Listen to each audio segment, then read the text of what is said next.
sa ating mga balita, nananatiling mataas ang approval at trust ratings ni Pangulong Aquino. Ito ay base sa pinakahuling survey ng Pulse Asia mula September 8 hanggang 15.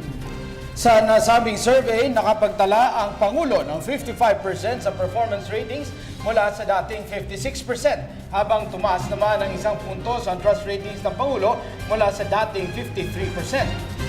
Samantala, 15 puntos naman ang ibinaban ng approval at trust ratings ni Vice President Jejomar Binay. Nakakuha si Binay ng 64% trust ratings mula sa dating 79% at 66% approval rating mula sa dating 81%.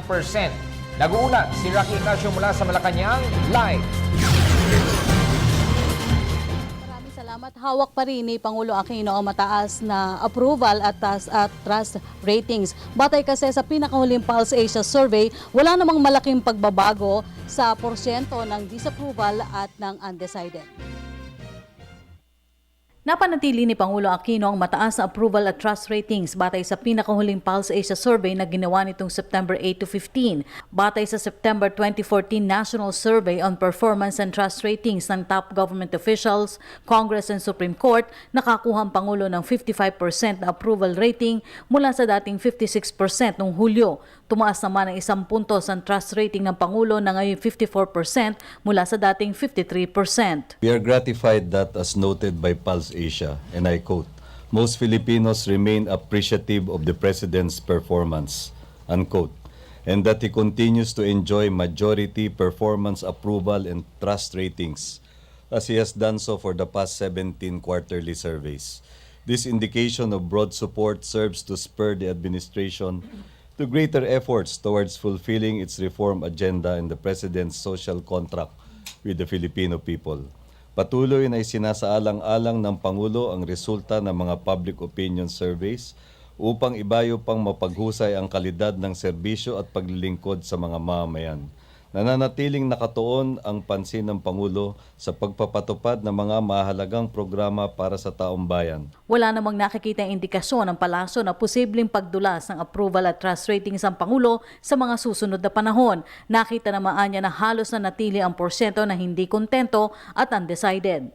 Siguro naman ay self-evident yung paliwanag na yun. Wala namang significant na pagbabago, ibig sabihin steady yung level of performance approval at steady rin naman yung level of big trust. No? Yun yung specific term na ginagamit do sa Pulse Asia. No? Na as if there is no change at all dahil do sa definition nila ay plus and minus 3% on the overall result at meron din silang plus and minus 6% on the regional results. So we will. Pero kung titignan mo naman yung sa disapproval, it's exactly the same. No? 14% din yung nagdi-disapprove. Walang pagbabago mula nung nakaraan. No?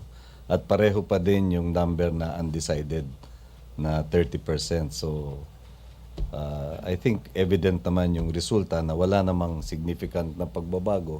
Bagamat, katulad ng binanggit mo, marami ng pabago-bagong issue at hamon na hinarap ng administrasyon noong nakaraang third quarter. Pagtiyak pa ng kalihim, mananatili namang nakafocus ang atensyon ni Pangulong Aquino sa mabuting pamamahala. Patuloy na inaalam ng Pangulo no? yung pagbibigay ng pahiwatig ng kanyang mga pinaglilingkuran.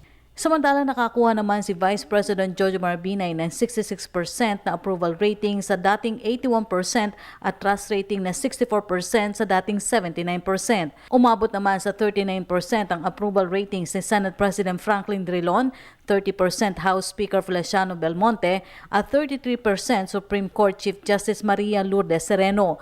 1,200 respondent ang tinanong sa survey na may plus o minus 3% ng margin of error.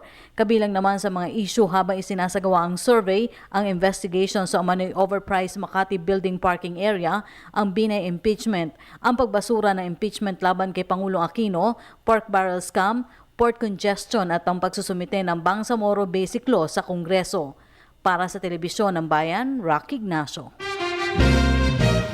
Ayan po ating pag-uulat mula dito sa Malacanang sa tulong ng RTVM. Ako po si Rocky Ignacio para sa Telebisyon ng Bayan.